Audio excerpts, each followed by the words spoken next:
Le Seigneur soit avec vous. Et avec votre esprit. Évangile de Jésus-Christ selon saint Jean. Gloire à toi, Seigneur. En ce temps-là, Jésus se manifesta encore aux disciples sur le bord de la mer de Tibériade, et voici comment. Il y avait là ensemble Simon-Pierre avec Thomas, appelé Didyme, c'est-à-dire jumeaux, Nathanaël de Cana de Galilée, les fils de Zébédée et 2 autres de ses disciples. Simon-Pierre leur dit : « Je m'en vais à la pêche. » Ils lui répondent : « Nous aussi, nous allons avec toi. » Ils partirent et montèrent dans la barque. Or, cette nuit-là, ils ne prirent rien.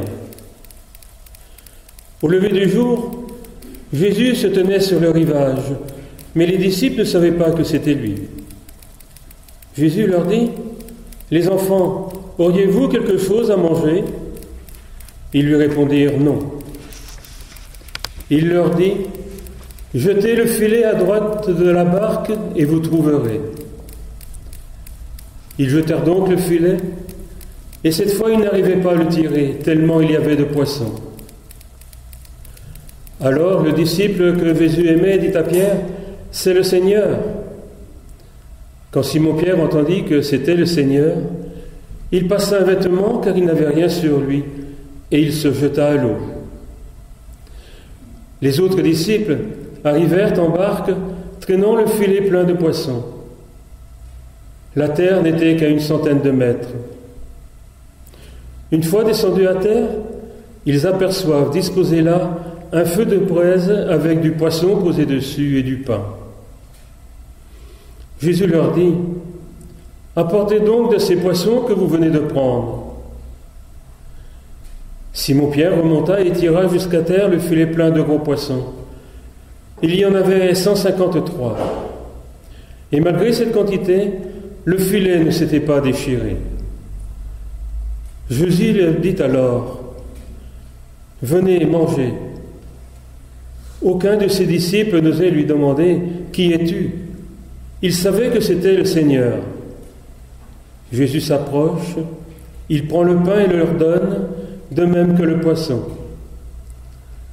C'était la 3e fois que Jésus, ressuscité d'entre les morts, se manifestait à ses disciples.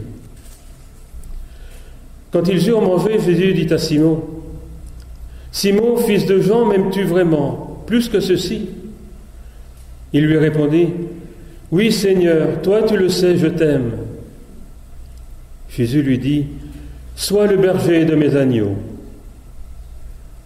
Il lui dit une 2e fois : « Simon, fils de Jean, m'aimes-tu vraiment » Il lui répond : « Oui, Seigneur, toi tu le sais, je t'aime. » Jésus lui dit : « Sois le pasteur de mes brebis. »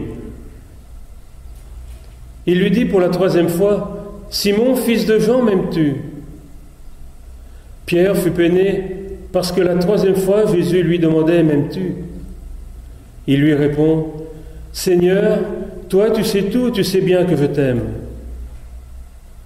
Jésus lui dit : « Sois le berger de mes brebis. Amen, amen, je te le dis, quand tu étais jeune, tu mettais ta ceinture toi-même pour aller là où tu voulais.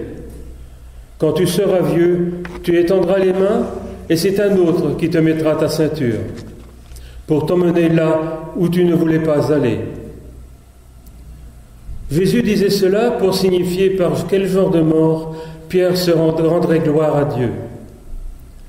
Sur ces mots, il lui dit : « Suis-moi. » Acclamons la parole de Dieu. Louange à toi, Seigneur Jésus. Personnellement, j'aime beaucoup ce temps pascal, ces 50 jours entre Pâques et la Pentecôte, au point même de sentir une petite pointe d'amertume quand arrive le lundi de Pentecôte. Alors même si cette année on aura la fête diocésaine, mais parce qu'on voit qu'on passe dans un autre temps. Là, nous avons un condensé de bonnes nouvelles durant ces 50 jours qui sont formidables. Et il y en a vraiment pour chacun de nous, je pense aux plus jeunes de notre assemblée, aux membres habitués, à Eric qui va recevoir la mission, aux familles qui portent un deuil cette semaine. Jésus vient à notre rencontre et a une bonne nouvelle pour nous. On en a tellement besoin aujourd'hui d'entendre des bonnes nouvelles. Et celle d'aujourd'hui, moi je vais m'appuyer surtout sur la fin de cet évangile. On le connaît par cœur, mais on l'a tous les ans. Il y a cette insistance de ce passage d'évangile qui revient, comme pour que ce soit ancré dans nos cœurs. Et qu'est-ce qui me paraît important, moi, dans ce dialogue entre Jésus et Pierre ? Vous vous souvenez, pour ceux qui sont peut-être un peu plus loin de la vie de l'évangile, ce qui s'est passé juste au moment de la mort. Pierre trahit par 3 fois Jésus, alors qu'il avait dit juste avant Jésus, « Je serais prêt à donner ma vie pour toi ». Et en fait, Pierre va trahir par peur. Et quelques jours plus tard, Pierre voit apparaître Jésus ressuscité au milieu de tous les apôtres, et il entend cette phrase que tous les apôtres entendent, « La paix soit avec vous ». Quand Jésus ressuscité se présente à nous, c'est pour nous souhaiter la paix intérieure. Mais il n'y a jamais eu encore, avant le passage que nous venons de lire, là, sur les bords du lac de Tibériade, cette rencontre personnelle entre Jésus et Pierre. Alors moi, dans ma propre méditation, vous pourrez avoir une autre lecture, mais je ne peux pas m'empêcher de penser que Pierre, quand même, devait avoir en lui cette petite anxiété de se dire « Quand je vais me retrouver seul à seul, face à Jésus, que j'ai trahi, alors que je lui avais dit que jamais je ne le lâcherais, que va me dire Jésus ?» Moi, je peux imaginer qu'il y avait cette petite anxiété de cette relation directe de ces premières paroles entre Jésus et Pierre. Et alors, il nous est mis sous les yeux, dans cet évangile, la manière dont Dieu vient nous pardonner et nous faire miséricorde. Et ce qui est très frappant ici, c'est que c'est pas Pierre qui va voir Jésus en disant, on aurait pu imaginer que Pierre aille se jeter aux pieds de Jésus en disant « Est-ce que tu m'aimes encore, Seigneur, malgré ce que j'ai fait ?» Mais la bonté de Dieu fait que c'est Jésus lui-même qui prend les devants, qui va au-delà de la gêne que Pierre peut sentir, des mots que Pierre aurait pu ruminer pour demander pardon. Jésus a cette délicatesse de faire le premier pas et d'inverser les choses en disant « Pierre, est-ce que tu m'aimes encore ?» Tout est inversé. La bonté de Dieu fait que même lorsque nous avons trahi le Seigneur, c'est lui qui vient au-devant de nous en premier. Comme pour nous éviter cette anxiété, cette culpabilité que nous pourrions avoir. D'où vraiment la bonté du Seigneur.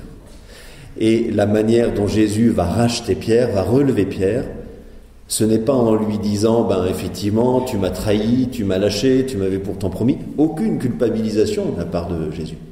La seule manière que Jésus a pour relever Pierre, c'est de lui poser 3 fois cette question. Pierre, est-ce que tu m'aimes ? Pas est-ce que tu veux te racheter ? Est-ce que tu veux que je fasse quelque chose pour toi ? Non. Est-ce que tu m'aimes ? Et dans ces 3 questions, le verbe que Jésus utilise, les deux, vous avez vu qu'il pose 3 fois la question, et les 2 premières fois, nous on n'arrive pas à le traduire en français, mais le verbe que Jésus emploie, c'est « Est-ce que tu m'aimes d'un amour divin ?» C'est-à-dire, c'est la demande au summum. Pierre, est-ce que tu m'aimes d'un amour divin, d'un amour sans limite ? Et Pierre, lui, il répond par un autre verbe grec qui veut dire en gros, Seigneur, je t'aime bien. Vous voyez la distance. Jésus, il demande tout à Pierre. Tu m'aimes d'un amour divin ? Et Pierre, première fois, va lui dire, je t'aime bien, Seigneur. Jésus repose la question. Pierre, est-ce que tu m'aimes d'un amour divin ? Deuxième réponse de Pierre, je t'aime bien, Seigneur. Alors pour être ajusté à Pierre, Dieu, par Jésus, Christ, va faire quelque chose d'extraordinaire. Il va dire, plutôt que de perdre Pierre en lui en demandant trop, je vais aller me mettre à son niveau.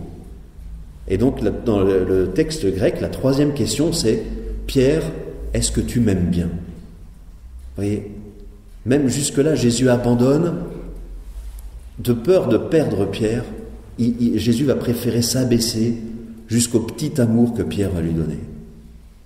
Et Jésus va se contenter de ce petit amour. Alors il me semble que pour nous, dans nos propres vies, alors ceux qui vivent la vie de couple, vous voyez bien ce que ça peut vouloir dire. Très souvent, j'ai entendu ça, moi, quand même, dans les couples, où on dit qu'est-ce que j'aimerais qu'ils me disent qu'ils m'aiment et puis combien ils m'aiment. Et puis on se rend compte au fur et à mesure des années, des fois, il faut se contenter d'un petit « je t'aime bien ». Mais pourquoi ? Comme Jésus, pour éviter qu'on se perde en espérant de trop. Se contenter de cette fidélité. Pierre, il est là auprès de Jésus et Jésus, ça lui suffit. Comment dans nos vies amoureuses, dans nos vies d'amitié, dans la vie de nos communautés chrétiennes aussi, on se contente des fois d'un « je t'aime bien ». Parce que c'est la mesure que Jésus lui-même a placée au cœur de nos communautés chrétiennes. Et d'où toute la force de ce temps pascal, pour quand on réfléchit à nos manières de vivre en paroisse et en église, de venir vraiment voir comment Jésus s'y est pris. Pour qu'on n'en demande pas trop, juste ce qu'il faut pour qu'on se tienne en fidélité les uns les autres. Et puis je voulais terminer, parce que ça peut être utile pour Eric aussi. Vous avez remarqué que dans la première question qui est posée, Jésus dit « Est-ce que tu m'aimes plus que ceci ?» C'est-à-dire plus que les autres. Et alors hier, je me suis vraiment posé ces questions, je me suis dit « Mais pourquoi il demande ça à Pierre ? Aimer plus que les autres ?» Et donc je suis allé voir sur un homme qui est pour moi une référence, c'est quelqu'un qui s'appelle Saint Augustin, vous connaissez, un homme du 4e, 5e siècle, évêque en Afrique du Nord, qui a écrit, on a beaucoup de ses commentaires d'évangile, ses homélies, et Saint Augustin a cette explication. Pourquoi Jésus demande à Pierre, est-ce que tu m'aimes plus que ceci ? Et Augustin dit, quand on confie une charge à quelqu'un, quand Jésus confie une charge à quelqu'un, il s'assure que cette personne va remplir cette mission pour la grandeur de Jésus, pour l'amour de Jésus, et non pas pour son amour propre, sa gloire propre. Alors j'ai le petit passage ici, je l'ai recopié. Écoutez ces mots que dit Saint Augustin, il dit ça. Il dit « Si tu m'aimes, ne songe point à te nourrir toi-même, mais occupe-toi de mes brebis, non pas comme les tiennes, mais comme les miennes. Travaille à les faire concourir à ma gloire, et non à la tienne. Étends sur elles mon empire, et non le tien. Cherche en elles non ton profit, mais uniquement mon avantage. » Alors je trouve que c'est une belle parole pour Eric, quand vous allez annoncer la bonne nouvelle de la résurrection de frères et sœurs, de toujours se dire, c'est par amour du Christ, c'est pour les faire aimer Jésus. Pour nous, pasteurs, ça vaut le coup de réentendre ces paroles de Saint Augustin, dans ce moment aussi où on réfléchit dans l'Église, où l'on se purifie, de réentendre ces mots. Quand nous annonçons Jésus, c'est pour la gloire du Christ. Alors, Seigneur, on prend ce petit temps de silence avec toi, et entendons-le les uns les autres, quelle que soit notre manière notre implication dans la vie chrétienne, mais entendons simplement Jésus qui vient vers nous, qui dit « Éric, est-ce que tu m'aimes ? Marie, Catherine, est-ce que tu m'aimes ?